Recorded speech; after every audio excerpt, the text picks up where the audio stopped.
আমার হযরত নুসবা রাদিয়াল্লাহু তাআলা আনহা খবর পাইলেন উহুদের ময়দানে নবীজি শহীদ হয়ে গেছে রে। ও বন্ধু, নুসবা খবরটা পাইতে দেরি ওই উহুদের ময়দানের দিকে পাগলিনীর মতো দৌড়াইতেছে। ও আশুগঞ্জ লাওয়াসারের আমার মা, আমার বোনেরা, হৃদয় জানালা খুলে তোমরা সবাই শুনো, শুধু পুরুষরাই নবীকে ভালোবাসে না রে, নারীরাও আমার নবীকে প্রাণের চাইতে বেশি ভালোবাসতে পারে। তার উজ্জ্বল দৃষ্টান্ত বন্ধু নুসেবার জীবনে থেকে খুঁজে পাইলাম। নুসেবা দৌড়ায় নবীর প্রেমে, দৌড়ায় দৌড়ায় দৌড়ায় বন্ধু। যাইতে যাইতে হঠাৎ করে নুসেবাকে একটা খবর দেওয়া হলো, রে নুসেবা, যুদ্ধের ময়দানে তোমার ভাই শাহাদাত বরণ করেছে। বন্ধু, ও বন্ধু, নুসেবা কেমন প্রেমিক ছিলেন আমার নবীর রে। নুসেবার কাছে যখন খবর আসলো তোমার ভাই যুদ্ধের ময়দানে শহীদ হয়ে গেছে, নুসেবা বন্ধু দাঁড়ায় না, দৌড়ায় নবীর প্রেমে। আরো কিছু দূর যাওয়ার পরে খবর আসলো, রে নুসেবা, যুদ্ধের ময়দানে তোমার বাবাও তো শহীদ হয়ে গেছে। ও বন্ধু, নুসেবা তারপরে একটা সেকেন্ডের জন্য দাঁড়ায় না, দৌড়ায় শুধু নবীর প্রেমে উহুদের ময়দানের দিকে। কিছু দূর যাওয়ার পরে খবর আসলো, নুসেবা, নুসেবা রে, যুদ্ধের ময়দানে তোমার স্বামীও তো শহীদ হয়ে গেছে। ওয়াল্লাহি, আল্লাহর কসম করে বলছি রে আশুগঞ্জের মানুষ, আমার ভাই, আমার বাবারা, নুসেবা একটা একটা করে তিনটা আপন প্রিয় পুরুষের খবর তিনি শুনতে পেলেন। চলে গেল, একটা সেকেন্ডের জন্য নুসেবা দাঁড়াইল না। যাইতে যাইতে প্রাণের নবীর সাথে বন্ধু দিদার হয়ে গেল। ও নবীজি ডাক দিয়ে বলেন, নুসেবা, আজকে তোমার অনেক বড় ক্ষতি হয়ে গেল গো। এবার নুসেবা একটা ডাক দিয়ে বললেন, ইয়া রাসূলুল্লাহ, ইয়া হাবিবাল্লাহ, নবী, নবী গো, আমার ভাই, বাবা, স্বামী শহীদ হয়ে গেছে। আমার মনে বিন্দু পরিমাণ কোনো দুঃখ নাই গো নবী, আমি আপনাকে পেয়েছি তো সব পেয়ে গেছি। জোরে জোরে বলেন না সুবহানাল্লাহ। জীবন বিপন্ন। আর যদি একটু শান্ত থাকে তাইলে আপনার কিছু সহনশীল ভাবে ওপারে একটু আপনি কি করতে পারবেন, ম্যানেজ করতে পারবেন। কথা বুঝতে পারছেন? তাহলে জিহ্বাও কয়টা? আবার কয় একটা? জিহ্বা কয়টা? কয়টা? এইটা একটা, আরেকটা ভিতরে আছে। এটা না থাকলে তো কথাই কইতে পারবো না মিয়া। আলা জিহ্বা না থাকলে কথা বলে যাবে? বোবা আছে না আমাদের মাঝে? বাক শক্তি নাই, আছে না? ওর আলা জিহ্বা নাই, এজন্য সে বোবা। দুটি হাত, দুটি পা, দুটি চোখ, দুটি কান, দুটি জিহ্বা, দুটি কিডনি, উঁচু নিচু, আলো আধার, কঠিন কোমল, ঘৃণা প্রেম, বাদশা ফকির, দুর্বল সবল, তেগে বগে, সংগ্রামে শান্তিতে, ইহকালে পরকালে, জলে স্থলে, আসমান জমিন, লম্বা খাটো, মোটা চিকন, জুয়ান বুড়া।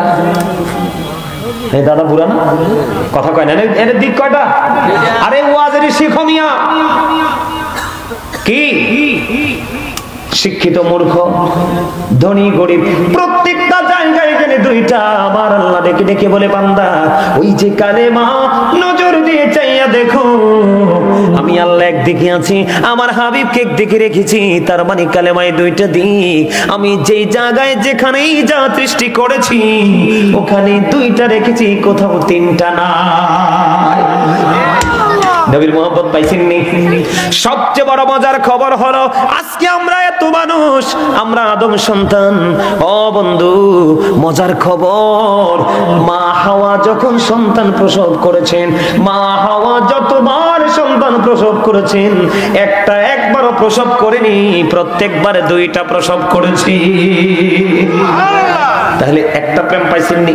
কালেমাটার মধ্যে আমি থাকি, আর একটু থাকে, কালেমার মধ্যে এদিকে পাইলাম দুইটা দিক।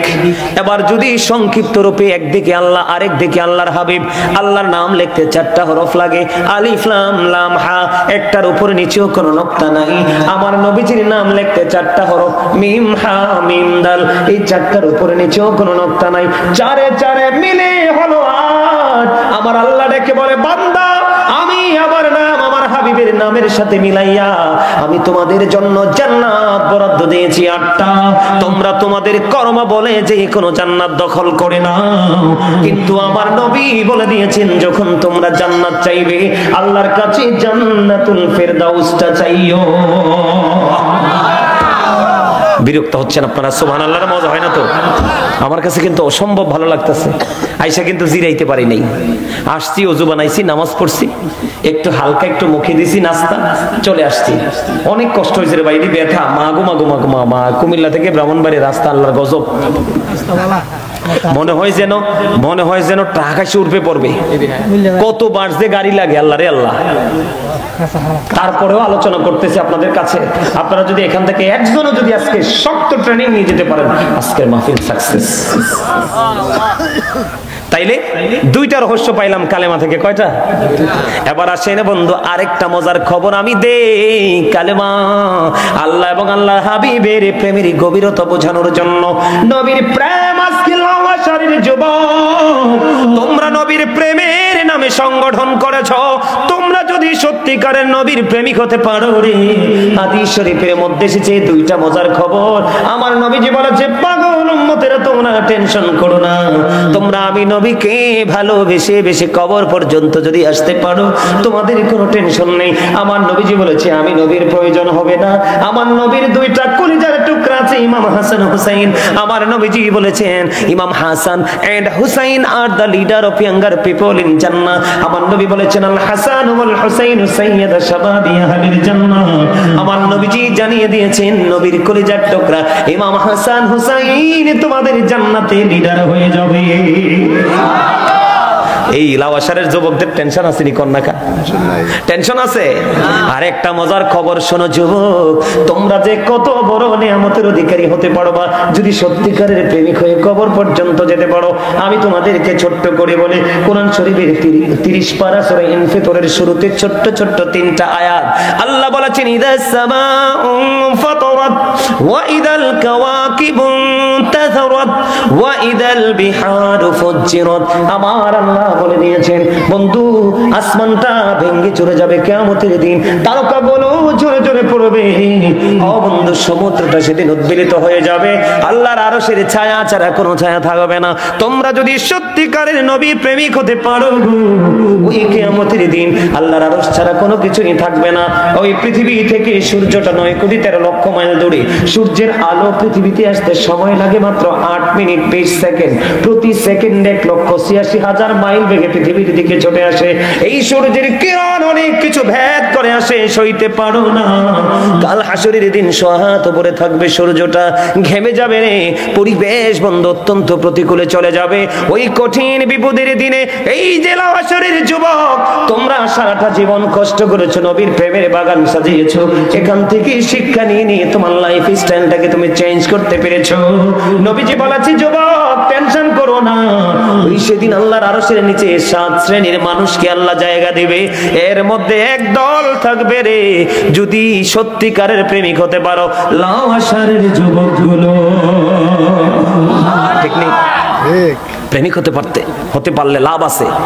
নবীজি সর্বপ্রথম জান্নাতে যাবে, কি করবে? জান্নাতে যখন যাবে, জান্নাতের কোরআনা দিবে, পাহারাদার প্রশ্ন করবে, আপনি কে গো? তিনি বলবেন, আমি রাহমাতুল লিল আলামিন। ও নবী, আসুন আসুন গো, আপনার জন্যই তো অপেক্ষমান আছি গো। আমার আল্লাহ জানিয়ে দিয়েছে, আপনার উম্মত যতক্ষণ না পর্যন্ত জান্নাতে না যাবে, অন্য কোন নবীর জন্য জান্নাত বৈধ হবে না। নবী নবী আসুন গো। আমার নবীর সঙ্গে সঙ্গে বিশাল একটা দল জান্নাতে ঢুকবে। এই দলটা হলো পৃথিবীর গরিব মানুষের দল। আরে জোরে কন্যা সুবহানাল্লাহ। এত মহব্বতে কোন মানুষের দল? কোন মানুষের দল? পৃথিবীতে যুগে যুগে যত নবী রাসূল আসছে, প্রত্যেকটা নবীর প্রতি আগে ঈমান আনছে গরিবরা। গরিবরা জান্নাতের বসবাসের বয়স অনেক পার হয়ে যাবে, আর ধনীরা এখনো পর্যন্ত দাঁড়াইয়া থাকবে। তার কারণ হলো, the rich are not always happy. ধনীরা সব সময় সুখী নয়, কারণ তারা মানুষের উপর জুলুম করতে পছন্দ করে। আমার ঠিক কাজে আসতে ভিতরে ভুল কইছি? হ্যাঁ, the man is rich but characterless. ধনীরা ম্যাক্সিমামই চরিত্রহীন। আপনারা জানেন কিনা জানেন, আল্লামা ইবনে হাজার আসকালানী বলেছে, পৃথিবীর মানুষ, তোমরা তোমাদের সন্তানদেরকে ধনী লোকের ছেলে মেয়ের সাথে মিশতে দিও না, তারা হচ্ছে সমাজের জন্য, জাতির জন্য বড় ফিতনা। কারণ ধনীরা কখনোই কলঙ্কের ভয় করে। বুঝতে হবে, ওয়াজ কি জেনে শিখতে হবে। এই জন্য বলেছে এটা একটা ক্লাস। আমি তামাশা করার লোক না। আমার ভাই আমাকে সিন্না দাওয়াত দিছে, জীবনে এক মুহূর্তের জন্য দেখা নাই, কিন্তু এই জীবনে দিকে আসি নাই, কোনোদিন আসবো বলেও খেয়াল করি নাই, কিন্তু ওনার কথার কারণে আজকে আসছি। এসে সত্যি দেখলাম আপনারা রাসূল প্রেমিক। The man is poor but honest, ঠিক না? কথা কয় না কেন? লোকটা গরিব কিন্তু সৎ। কোনটা নেবেন আপনি? অনেস্ট ম্যান না? Honest is the best policy, সততাই সর্বোত্তম পন্থা। এই কন্ডিশনে যদি আপনি নিজেকে ঢুকাতে চান তাহলে মদিনাওয়ালার কাছে মাস্ট বি যেতে হবে। কেন যেতে হবে জানেন? এদিকটা কেন? নবীজি জান্নাতে যাবে, বিশাল দল যাবে, সেই দলটা হবে পুরোটাই গরিব। সুবহানাল্লাহ কোন? আরো জোরে। এই দুনিয়াতে এখন বর্তমানে ধনী মানুষরাই দেখবেন নবীকে নিয়ে বেশি কি করে, কটূক্তি করে, উল্টাপাল্টা কথা বলে এবং আরেকজন কটূক্তি করার জন্য তাকে সাপোর্ট দেয়। নবীজি বলে গেছেন, ক্বালা মান সাব্বা নাবিয়া ফাকতুলহু ওয়া মান সাব্বা সাহাবী ফাদরিবহু। নবীকে যদি অপমান করে, গালি দেয়, করে হৃদয় ভরা ছিল আমার রাসূলের প্রেম। আবু বকর সিদ্দিকের সাফে কামড়াইছে, আঙ্গ নবীর থুতু দিওয়ালা হয়ে গেছে। আরে সেই যুগে কি ওসাব তো এগুলো ছিল নি, বলো সেই যুগে কি বিজ্ঞানীদের বিজ্ঞানী আঙ্গ নবীজি। আগের যুগের মানুষের সুখ কম হইতো, আঙ্গ নবীর কাছে এলে ভালা হয়ে যাইতো। আগের যুগের মানুষের সুখ কম হইতো, আঙ্গ নবীর কাছে এলে ভালা হয়ে যাইতো। আরে সেই বালা কি এই যুগেতে করতে হয় বানি, বলো সেই বালা কি বিজ্ঞানীদের বিজ্ঞানী আঙ্গ নবীজি। মারহাবা। বন্ধুরি আমার, তুমি আমি আমরা আপনারা আমরা সবাই নবীর প্রেমিক দাবি করি, কিন্তু আমি যদি আপনার একবার আপনি আপনার প্রেমের কাঠগড়ায় যদি দাঁড়িয়ে যান, তখন আপনি বুঝতে পারবেন আপনি কত বড় প্রেমিক। বন্ধু, কিতাবের মধ্যে এসেছে একটা গাধার নাম ছিল আকির নামক একটা গাধা। গাধার নাম হলো বন্ধু আকির, সরল মনোবলা প্রাণী। আমার নবী যখন পৃথিবী ছেড়ে চলে গেল, আমার নবীজির বিরহ ওই আকির নামক গাধাটা সইতে পারে না, সইতে পারে না। ও বন্ধু, গাধা শুধু কান্দে। গাধার চোখ দুইটা যেন ঝর্ণা হয়ে গেছে রে, দুইটা চোখ যেন বন্ধু ঝর্ণা হয়ে গেছে। ওই আকির নামক গাধা শুধু কান্দে, কান্দে রে, শুধু কান্দে। কেন কান্দো?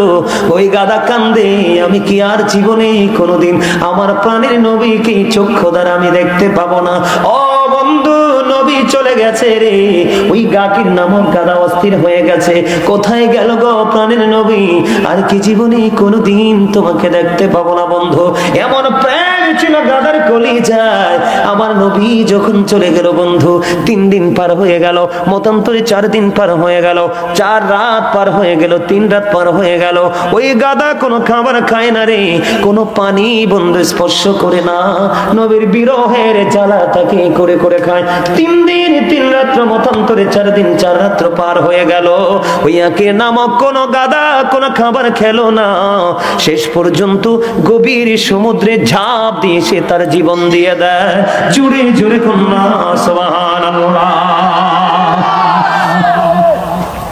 3 দিন 3 রাত্র, মতান্তরে 4 দিন 4 রাত্র কোনো খাবার খেলো না। বন্ধু, নবীর প্রেম কেমন করে করতে হয় আপনারা আমার কাছ থেকে শিখেন। একটু আগে আমি আবু বকরের কথা বন্ধু বলেছি, কি আবু বকর নবীজির প্রেমিক ছিল। আপনারা সবাই জানেন, হিজরতের রাত্রিতে আবু বকরের পায়ের মধ্যে সাপে সবল দিয়েছিল, জানেন কিনা?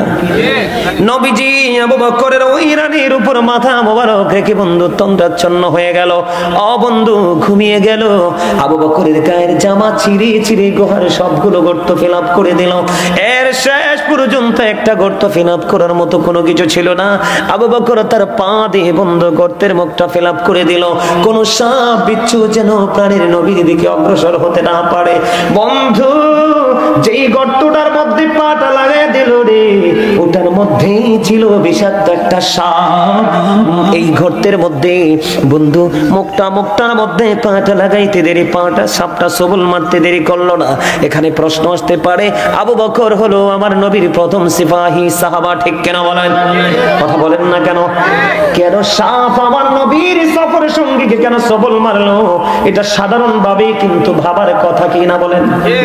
বন্ধুরে আমার, আমি বন্ধু কি করলাম, তল্লাশি শুরু করে দিলাম। কেন রে ও সাপ, তুই কেন এত নিষ্ঠুর হয়ে গেলি? কেন রে আমার আবু বকরের পায়ের মধ্যে তুই সবল মেরে দিলি? বন্ধু নবীজি ঘুমাই রে, আবু বকরের পুরো শরীরটা কম্পন আরম্ভ করলো। ও বন্ধু বিষের কারণে তার বডির যে কালার ছিল সেটা চেঞ্জ হতে লাগলো। এমন যন্ত্রণায় আবার আবু বকরের একটা ফোঁটা চোখের পানি আমার নবীর নূরানি চেহারা মোবারকের উপর পড়লো। পড়তে দেরি রে আমার নবীজির ঘুম ভাঙতে দেরি হলো না। চাইয়া দেখি আবু বকরের অবস্থা পুরো প্রতিকূলে। বন্ধু নবীজির জবান মোবারক থেকে একটুখানি তুতু মোবারক লাগিয়ে দিল রে, ওই বিষটা ধ্বংস হয়ে গেল। কিন্তু আমার কথা হলো, সাপটা কেন সবল মারলো? কেন রে আমার আবু বকরকে তুমি সবল মারলা? কেন গো তুমি আবু বকরকে সবল মারলা? পুরো শরীর তারে বিষাক্ত হয়ে গেল। বন্ধু খবর তালাশ করতে করতে পেয়ে গেলাম বন্ধু, এই সাপটা যে ছিল গর্তের মধ্যে, যেই দিন আবু বকরের পায়ে সবল মেরেছে, ওই দিন ওই গর্তের মধ্যে সাপটার বসবাস করার বয়স হলো 1500 বছর। জুড়ে জুড়ে কন্যা সুবহানাল্লাহ। কত বছর? 1500 বছর এই গুহার মধ্যে, গর্তের মধ্যে অবস্থান করতেছে। সাপ আবু বকরকে সবল মারার কারণ হলো, হায় রে আবু বকর, তুমি তো জানো না আমি 1500 বছর পার করে দিলাম এই গর্তের মধ্যে, গর্তের মধ্যে বসে বসে। কেন রে কেন রে? আমি আমার প্রাণের নবীকে একটা নজর দেখবো বলি। রে আবু বকর, ও বন্ধু আশুগঞ্জ লাওয়াসারের আমার ভাই, আবার বাবা গো, আবু বকরকে মারার জন্য সাফে সবল দেয় নাই। সাফে সবলের মাধ্যমে তার প্রেমের এক উজ্জ্বল দৃষ্টান্ত স্থাপন করেছে। আজকে যদি বন্ধু আবু বকরের পায়ে সবল না মারতো, ওই সাপের জঙ্গল আর সাপের প্রেমের খবর আমরা কেউ জানতাম না। সাপটা সবল মেরে বুঝিয়ে দিয়েছে, রে আবু বকর পাটা সরাইয়া নে, প্রাণ করে প্রাণের নবীকে দেখবো। এটা হলো নবীর প্রেম বন্ধু। নবীকে ভালোবাসো, ভালোবাসার মতো রে তোমার জীবন পুরো ধন্য হয়ে যাবে। বল হুজুর কেমনে কেমনে? ও বন্ধু একজন এক ব্যক্তি এসে নবীকে প্রশ্ন করলো, ইয়া রাসূলুল্লাহ, ইয়া হাবিবাল্লাহ, নবী গো, ও গো প্রাণের নবী, কিয়ামত কখন হবে গো? আমার নবীজি বললেন, তুমি কিয়ামতের জন্য কি প্রস্তুতি নিয়েছো? ইয়া রাসূলুল্লাহ, ইয়া হাবিবাল্লাহ, নবী গো, আমি কোনো প্রস্তুতি নিতে পারিনি গো নবী, আমি কোনো প্রস্তুতি নিতে পারিনি। আমি আল্লাহ এবং আল্লাহ রাসূলকে অনেক বেশি ভালোবাসি। আমার নবীজি একটা সেকেন্ড দেরি করেনি। ও বন্ধু প্রেমের শব্দটা বের হতে দেরি রে, আমার নবীজি জানিয়ে দিলেন, তুমি যাকে ভালোবাসো তার সাথেই তুমি থাকবা। জোরে জোরে কন্যা সুবহানাল্লাহ, আর জোরে কন্যা সুবহানাল্লাহ। বন্ধুরে আমার, এখানেই শুধু ক্ষান্ত নয়, এখানেই শুধু ক্ষান্ত নয়, আমার নবীজি মদিনায় থাকা অবস্থায় বন্ধু 27টা যুদ্ধ করেছেন। কয়টা? 27টা যুদ্ধ করেছে। এর মধ্যে সবচেয়ে বড় যুদ্ধ হলো বন্ধু উহুদের যুদ্ধ। উহুদের ময়দানে নবীজির যে দান্দান মোবারক শহীদ হয়েছে, আপনারা জানেননি? সবাই তো জানেন। বন্ধুরে আমার, আমার নবীর প্রেম কত গভীর, আমার নবীর প্রেম মানুষকে কেমনে অন্ধকারাচ্ছন্ন পরিবেশের মানুষকে নূরানি মানুষ হিসাবে রূপান্তরিত করে রে। ও বন্ধু মালিক বিন সিনান দেখতে পাইলেন নবীজির মুখ মোবারক দিয়ে বেয়ে রক্ত মোবারক বের হচ্ছে। এই দৃশ্য দেখে মালিক বিন সিনান নবীজির রক্ত মোবারক বন্ধ চষতে শুরু করলো।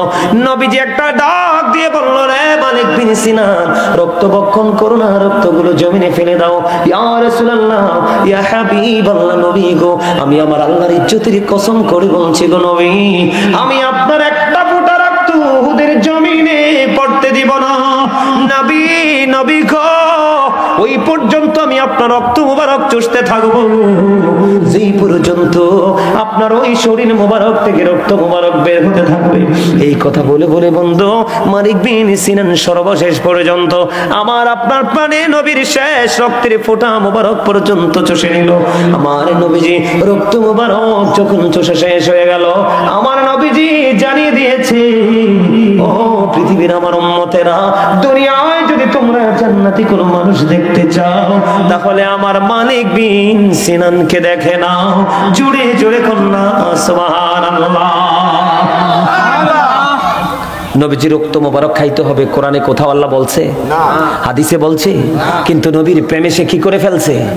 খেয়ে ফেলেছে। আমার নবীজি বলেছেন, পৃথিবীতে তোমরা জান্নাতি মানুষ দেখতে চাইলে আমার মালিক বিন সিনানকে দেখে নাও। নবীর প্রেম এত দামি, এটা অমূল্য সম্পদ, ঠিক কিনা বলেন? বন্ধুরে আমার, উম্মে আইমনের নাম শুনছেননি? কথা বলেন না? শুনেছেন আপনারা? নবীজির প্রস্রাব মোবারক খাইছে। কি করেছে? নবীজির প্রস্রাব মোবারক খেতে বলেছে, পৃথিবীর শ্রেষ্ঠ নেয়ামত খেয়েছে। আমার নবীজি উম্মে আইমনকে বরকতময় দাসী হিসাবে আখ্যায়িত করে বলেছেন, ও বন্ধু উম্মে আইমন, আমার নবীর প্রস্রাব মোবারক খাওয়ার কারণে তাকে নবীজি দুনিয়ায় জান্নাতি বলে ঘোষণা দিয়ে গেছে। জোরে জোরে কন্যা সুবহানাল্লাহ। এখন দেখবেন বন্ধু, অনেক মৌলবি বার হইছে আমার নবীকে বলে আমার আপনার মতো। নবীজি আজকে বলে রাখি আপনাদেরকে, নবীজি আজ থেকে বন্ধু 1450 বছরেরও বেশি হবে, আমার নবীজি বলে গেছেন, রে কানা আইয়ুকুম মিসলি, তোমরা কে আছো আমার মতো? এখনো পর্যন্ত কেউ হাত উঠাইতে পারে নাই, কারণ আমার নবী কখনোই কারো মতো হতে পারে না। আমার নবী বেনজির ও বেমিসাল। এই জন্য আলা হযরত বলেছে, খালিকি কুল নে আপিকু মালিকি কুল বানা दिया दोनों जहां है आपके कब जाए इख्तियार में। जुड़े जुड़े कौन अल्लाहु अकबर। अरे जुड़े बोलें अल्लाहु अकबर।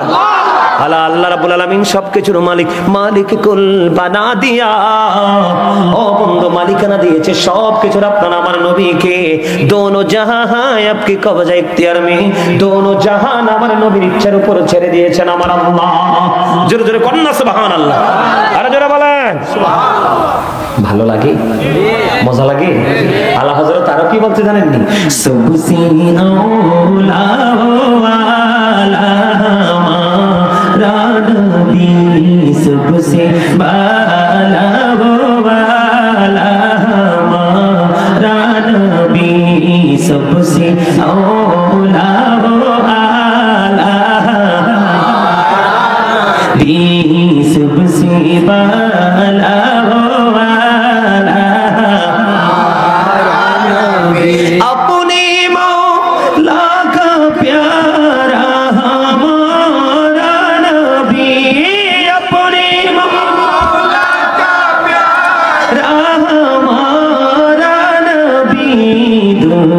आलम का दुल्हा हमारा नबी सबसे औला आला नबी सबसे बाला आला नबी। खल्कों से औलिया औलिया से रसूल, खल्कों से औलिया से रसूल, रसूलों से आला हमारा नबी सबसे औला आला हमारा नबी सबसे बाला वाला हमारा नबी। मरहबा। মজা লাগে না? মজা লাগে? আরে এগুলোর যে কত মজা, মনে যে রাত পার হয়ে যায়, জীবন পার হয়ে যায়, গাইতে থাকি গাইতে থাকি। জোরে জোরে কন্যা সুবহানাল্লাহ। প্রেমে না পড়লে কি প্রেমের মজা বোঝা যায়? সবাই কি প্রেমে বুঝবে? যে প্রেমিক হতে পেরেছে সেই বুঝতে পারবে, ঠিক কিনা বলেন? আরো জোরে বলেন। বন্ধুরি আমার, এখানেই শুধু ক্ষান্ত নয়, আপনার আমার নবীর প্রেম যদি শুনেন বন্ধু, অবাক হয়ে যাবেন। আমার ভাই মুফতি মাসুম বিল্লাহ সাহেব আমার পাশে বসা আছে বন্ধু। আমি যদি বন্ধু কোন ধরনের কোন কিঞ্চিত পরিমাণ বানিয়ে কথা বলি, নবী, আমার নবী কেমন নবী ছিলেন, আমার নবীজি যখন ওই পবিত্র জবান থেকে যখন মুখ থেকে যখন থুতু মোবারক নিক্ষেপ করতো, ও বন্ধু সাহাবায়ে কেরাম অধীর আগ্রহে থাকতো রে, কখন জানি নবীজির থুতু মোবারক নিক্ষেপ করবে। বন্ধু, আমার নবীজির থুতু মোবারক নিক্ষেপ করতে দেরি রে, সাহাবায়ে কেরাম এগুলো মুখে নিয়ে বন্ধু হাতে নিয়ে মেসেজ করে দিত। বন্ধু মেসেজ করে দিত রে, নবীজির থুতু মোবারক স্কিনে লাগতে দেরি, স্কিনটা 100% সিল্ক হয়ে যেত। জোরে জোরে কন্যা সুবহানাল্লাহ। আমরা এমন নবীর উম্মত, কেমন করে বলবো প্রাণের নবীকে রে বন্ধু। আমার নবীর প্রতি এত গভীর প্রেম, আমার মা বোনেরা শুনে নিও। প্রজেক্টর আছে, প্রজেক্টরে আসেনি। শুধু যে পুরুষ সাহাবীরা আমার নবীকে ভালোবেসেছে এমনটি নয়, বন্ধু মহিলারাও নবীকে প্রাণের চেয়ে বেশি ভালোবেসেছে। এর মধ্যে বন্ধু আমার জীবনে মহিলাদের, নারীদের মধ্যে আমার হৃদয়টাকে বেশি শীতল করেছে হযরতে নুসাইবা রাদিয়াল্লাহু তাআলা আনহুর প্রেমের ইতিহাস। জুড়ে জুড়ে কন্যা সুবহানাল্লাহ। বন্ধুরি আমার, হযরতে নুসাইবা রাদিয়াল্লাহু তাআলা আনহা খবর পাইলেন উহুদের ময়দানে নবীজি শহীদ হয়ে গেছে রে। বন্ধু নুসাইবা খবরটা পাইতে দেরি, ওই উহুদের ময়দানের দিকে পাগলিনীর মতো দৌড়াইতেছে। আশুগঞ্জ লাওয়াসারের আমার মা, আমার বোনেরা, হৃদয়ের জানালা খুলে তোমরা সবাই শোনো, শুধু পুরুষরাই নবীকে ভালোবাসে না রে, নারীরাও আমার নবীকে প্রাণের চাইতে বেশি ভালোবাসতে পারে। তার উজ্জ্বল দৃষ্টান্ত বন্ধু নুসাইবার জীবনে থেকে খুঁজে পাইলাম। নুসাইবা দৌড়ায় নবীর প্রেমে, দৌড়ায় দৌড়ায় দৌড়ায় বন্ধু। যাইতে যাইতে হঠাৎ করে নুসাইবাকে একটা খবর দেওয়া হলো, রে নুসাইবা, যুদ্ধের ময়দানে তোমার ভাই শাহাদাত বরণ করেছে। বন্ধু, বন্ধু নুসাইবা কেমন প্রেমিক ছিলেন আমার নবীর রে। নুসাইবার কাছে যখন খবর আসলো তোমার ভাই যুদ্ধের ময়দানে শহীদ হয়ে গেছে, নুসাইবা বন্ধু দাঁড়ায় না, দৌড়ায় নবীর প্রেমে। আরো কিছু দূর যাওয়ার পরে খবর আসলো, রে নুসাইবা, যুদ্ধের ময়দানে তোমার বাবা তো শহীদ হয়ে গেছে। বন্ধু নুসাইবা তারপরে একটা সেকেন্ডের জন্য দাঁড়ায় না, দৌড়ায় শুধু নবীর প্রেমে উহুদের ময়দানের দিকে। কিছু দূর যাওয়ার পরে খবর আসলো, নুসাইবা, নুসাইবা রে, যুদ্ধের ময়দানে তোমার স্বামীও তো শহীদ হয়ে গেছে। ওয়াল্লাহি, আল্লাহর কসম করে বলছি রে আশুগঞ্জের মানুষ, আমার ভাই, আমার বাবারা, নুসাইবা একটা একটা করে তিনটা আপন প্রিয় পুরুষের খবর তিনি শুনতে পেলেন, চলে গেল। একটা সেকেন্ডের জন্য নুসাইবা দাঁড়াইলো না, যাইতে যাইতে প্রাণের নবীর সাথে বন্ধু দিদার হয়ে গেল। নবীজি ডাক দিয়ে বলেন, নুসাইবা, আজকে তোমার অনেক বড় ক্ষতি হয়ে গেল গো। এবার নুসাইবা একটা ডাক দিয়ে বললেন, ইয়া রাসূলুল্লাহ, ইয়া হাবিবাল্লাহ, নবী, নবী গো, আমার ভাই, বাবা, স্বামী শহীদ হয়ে গেছে, আমার মনে বিন্দু পরিমাণ কোনো দুঃখ নাই গো নবী, আমি আপনাকে পেয়েছি তো সব পেয়ে গেছি। জোরে জোরে বলেন না সুবহানাল্লাহ। কি প্রেম করেন নবীর সাথে। আজকে নিজের স্বার্থে আঘাত লাগলে সব ভুলে যান। কুরবানি দিতে আমরা কুরবানি করতে জানি না। যুবক, তোমাদেরকে বলে যাই, নবীকে ভালোবাসতে হবে কেমন করে, শিক্ষা অর্জন করো। বন্ধুরে আমার, উহুদের ময়দানে আমি রয়েছি বন্ধু। হানজালা রাদিয়াল্লাহু তাআলা আনহুর বিয়ে হলো, ভাসর হলো। আপনারা জানেন কি? সবাই তো নিশ্চয়ই জানেন যে স্বামী স্ত্রীর মিলনের পরে গোসল করা ফরজ হয়ে যায়। কি হয়ে যায়? বন্ধুরে আমার, হযরত হানজালা নতুন মাত্র বিয়ে করলো, আজকে মাত্র ভাসর হলো। একটা যুবক আর একটা যুবতীর জীবনে সবচেয়ে মধুর রাত্র হলো বন্ধু ভাসর রাত্র। এটা আল্লাহর পক্ষ থেকে দেওয়া যুবক এবং যুবতীর জন্য বিশেষ এক নিয়ামত। হানজালা নবীর এমন একজন প্রেমিক ছিল, দৌড়ে চলে গেল বন্ধু উহুদের ময়দানে। ময়দানে আমার নবীর প্রেমে পাগল হয়ে ছুটলো। উহুদের ময়দানে বন্ধু চলে গেল। চলে যাওয়ার পরে পিছন পিছন বন্ধু হানজালার বিবিও দৌড়ায়। যাইতে যাইতে যাইতে যাইতে ডাক দিয়ে বললেন, নবীজিকে বললেন, নবী গো আমার স্বামী কোথায় গো নবী? আমার স্বামীকে কোথাও খুঁজে পাওয়া যাচ্ছে না। নবীজি বললেন, তুমি উপরের দিকে তাকাও, খেয়াল করেন। নবীজি বললেন, ও হানজালার বিবি রে, তুমি উপরের দিকে তাকাও।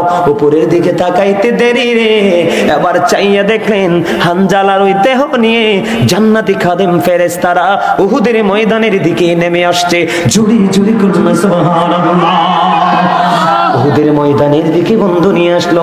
উহুদের জমিনে যখন নেওয়া হলো, হানজালার বিবি দৌড়ে চলে গেল ওই স্বামীর কাছে। যাওয়ার পরে যাইয়া দেখলেন স্বামীর দাড়িগুলো বেয়ে বেয়ে বন্ধু ফোঁটা ফোঁটা করে তাজা তাজা পানির ফোঁটা ঝরে ঝরে পড়ছে। হানজালার বিবি একটা ডাক দিয়ে বললেন, ইয়া রাসূলুল্লাহ, ইয়া হাবিবাল্লাহ, নবী গো, ও প্রাণের নবী, আমার স্বামী তো গোসল করে নাই, মেলামেশা হলো, আলিঙ্গন হলো গো, আপনার প্রেমী দৌড়ে ছুটে আসলো উহুদের ময়দানে, শাহাদাত বরণ করলো। আমি চাইয়া দেখতে পাইলাম আমার স্বামীর দাড়িগুলো বেয়ে বেয়ে গোসলের পানি ফোঁটা ফোঁটা করে পড়ছে গো নবী। আমার নবী যে একটা ডাক দিয়ে বললেন, ওরে হানজালার বিবি, তোমার স্বামী আল্লাহর প্রিয় হাবিব হাবিবুল্লাহর প্রেমে শাহাদাত বরণ করেছে। এই জন্য আমার আল্লাহ চায় না হানজালা এমন দেহ নিয়ে আল্লাহর সাথে দেখা করো। আমার আল্লাহ জান্নাতি খাদেমদেরকে ডেকে বললেন, যা যা যা যা, আমার হাবিবের প্রেমিক হানজালাকে নিয়ে আয় রে, ওই আরশের নিচের পানি দিয়ে গোসল দিয়ে দে। ওই জান্নাতি খাদেমেরা আরশের নিচের পানি দিয়ে গোসল দিয়ে বন্ধু জমিনে পাঠিয়ে দিয়েছে। জুড়ে জুড়ে কন্যা সুবহানাল্লাহ। এখন আপনাদের আমাদের বর্তমান সময় বন্ধু আর বলবো না, বললে রাত পার হয়ে যাবে। এখন আপনারা মনে মনে বলবেন যে হুজুর আমরা কেমন করে নবীকে ভালোবাসবো? আজকে অনেক ইয়াং ছেলেরা দেখেন মাহফিলে আসছে বটে, কিন্তু মাথায় টুপি নাই। ঠিক ঠিক না ঠিক? চা দোকানে যেমনি যায় মাহফিলেও তেমনি, বাজারে যেমনি যায় সেই পোশাকে মসজিদেও বন্ধু তোমাদেরকে মনে রাখতে হবে, মসজিদ হলো সবচেয়ে বাজার হলো সবচেয়ে নিকৃষ্ট জায়গা, আর মসজিদ হলো সবচেয়ে উত্তম জায়গা। এটা হলো জান্নাতের বাগান রে। তোমরা যখন জান্নাতের বাগানে আসো, জান্নাতের মেহমান হয়ে আসো। এই যে দেখো কালা টুপি, জান্নাতের মেহমানের মতো লাগে। আমার যে মুরব্বী বাবারা ম্যাক্সিমাম সবাইকে জান্নাতি মেহমানের মতো লাগে, কিন্তু যুবক তোমরা কেন পারলা না? না পারার কারণ হলো, তোমাদের না পারার কারণ হলো রে, তোমরা তো নবীর প্রেমের সাগরে সাঁতার দিতে জানো না। তোমরা যার প্রেমে পড়েছো তারা চির জাহান্নামী। তারা হলো কি? আমার দিকে তাকাও যুবক, আমি প্র্যাকটিক্যালি আলোচনা করি রে। এই যে মোবাইল নিয়ে তোমরা ব্যস্ত থাকো, এটাই যথেষ্ট তোমাকে জাহান্নামে নিয়ে যাওয়ার জন্য। কারণ এটার মধ্যে যা কিছু আছে সব কিছু বন্ধু ইহুদি নাসারাদের। আমার পাশে আমার ভাই বসে আছে। আল্লাহ কোরআনে বলেছে, ইন্নাল কাফিরিনা কানু লাকুম আদুওয়াম মুবিনা। আল্লাহ বলেছেন, the heretics are the eternal enemy of the believers. Allah বলেছেন ঈমানদারদের প্রকাশ্য শত্রু হলো বেঈমান কাফেররা। তুমি সকাল তো বিকাল মাথা থেকে পা পর্যন্ত আবৃত করেছো ইহুদিদের কালচার দিয়ে। আল্লাহ কোরআনে বলেছে, উইদ্দাত লিল কাফিরিন, কাফিরদের জন্য বরাদ্দ জাহান্নাম। ও বন্ধু, তাদেরকে বাধ্যতামূলক যেতে হবে জাহান্নামে।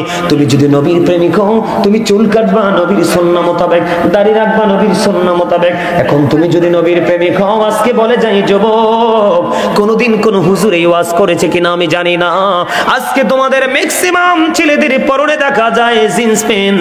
এটা তোমাকে জাহান্নামে নিয়ে যাওয়ার জন্য। That's enough.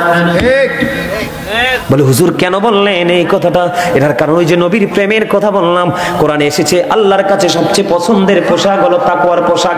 আল্লাহ বলেছেন, লিবাসুত তাকওয়া যালিকা খায়র। আল্লাহর কাছে সবচেয়ে উত্তম পোশাক হলো তাকওয়ার পোশাক। এই পোশাক পরা একজন ইমানদার পুরুষের জন্য ফরজ। উপর দিয়ে থাকবে নাভি বরাবর অথবা নাভির উপরে, আর নিচের দিক দিয়ে থাকবে টাকনোর উপরে। তোমার প্যান্টটা উপর দিয়েও নাভির 4 আঙ্গুল বা 3 আঙ্গুল নিচে, নিচের দিক দিয়েও টাকনোর একেবারে মোড়ার নিচে। এতে বোঝা যায় তুমি নবীর প্রেমিক হতে পারোনি। তুমি মনে রাখবা, এই জিন্স প্যান্ট পরে তুমি সারা জীবন নামাজ পড়বা, তোমার নামাজ দিয়ে আল্লাহ পর্যন্ত পৌঁছাতে পারবা না। তুমি যদি নবীর প্রেমিক হও, মানুষের সাথে মিষ্টি আচরণ করো। বুখারী শরীফের মধ্যে এসেছে হাদিস কানা, আমার দিকে তাকান। আপনি লুঙ্গি বলেন, প্যান্ট বলেন, পায়জামা বলেন, ট্রাউজার বলেন, কোনোটাই আপনি টাকরুর নিচে পড়তে পারবেন না, উপর দিক দিয়ে নাভির নিচে পড়তে পারবেন না। এখন আপনি যেই প্যান্টটা পরেন হাজার টানলে উপরের দিকে উঠবে না, কারণ এটার জন্মই হয়েছে ছোট্ট হয়ে। কথা বলেন না কেন? আমি কি ভুল বলেছি? আমি বিষয় পোশাক নিয়ে আলোচনা আছে, অনলাইনে খুঁজে বের করে শুনবেন, তখন বুঝতে পারবেন যদি আপনি বিবেকবান হন আপনি কোন প্রেমিক। আমি আপনাদেরকে বলি, আমার নবীজিকে একজন প্রশ্ন করলেন, ইয়া রাসূলুল্লাহ, নবী ওই ব্যক্তিটা অনেক বেশি দান সাদকা করে, নামাজ পড়ে গো নবী, কিন্তু তার ব্যবহার সুন্দর নয়। নবী বললেন সে জাহান্নামী। আরেকজন মহিলার দিকে ইশারা করে বললেন, ইয়া রাসূলুল্লাহ, ওই মহিলাটা অনেক বেশি দান করতে পারে না, অনেক বেশি আমল করতে পারে না, কিন্তু তার ব্যবহার এত মধুর। নবীজি বললেন সে জান্নাতি। সুবহানাল্লাহ। তাহলে আপনি যদি নবীর প্রেমিক হন, আপনার জবানকেও কন্ট্রোল করতে হবে। আপনার আল্লাহ রাসূল বলেছেন, জবান এবং হাতের ক্ষতি থেকে যেই মুসলমান নিরাপদ সেই হলো মুমিন। জোরে জোরে কোন ঠিক না বেঠে? আরো জোরে বলেন। কথা কি বুঝতে পারছেন আমার? আপনি যদি নবীর প্রেমিক হন, মা বাবার সাথে ভালোবাসবেন, মা বাবাকে ভালোবাসবেন, কারণ paradise of the child under the feet of the mother, মায়ের পায়ের নিচেই সন্তানের জান্নাত। We should obey our parents, আমাদের প্রত্যেকের উচিত আমাদের মা বাবাকে মান্য করা, কারণ মা বাবাকে ভালোবাসা ফরজ, তাদেরকে কষ্ট দেওয়া বন্ধু হারাম। আল্লাহ কোরআনে বলেছেন, ওয়াবিল ওয়ালিদাইনি ইহসানা, জোরে জোরে কন্যা সুবহানাল্লাহ। আপনি যদি মুমিন হন, নবীর প্রেমিক হন, আপনার জন্য যা বরাদ্দ করবেন, ভাইয়ের জন্য তা বরাদ্দ করবেন। আপনি যদি মুমিন হন, নবীজি বলেছে তরকারি রান্না করার সময় তরকারিতে ঝোল একটু বাড়িয়ে দিও, যেন তোমার পাশের ঘরের গরিবকে তুমি একটু দিতে পারো। মা আয়েশা বললেন, নবী গো, আমি কিছু দিব, আমি আমার দুইজন প্রতিবেশী আছে, কাকে আগে দিব? আমার নবীজি বললেন, যার ঘর তোমার খুব কাছে রে, তাকে তুমি আগে দাও, তারপরে তুমি দাও। তাহলে এই হাদিস থেকে বোঝা যায়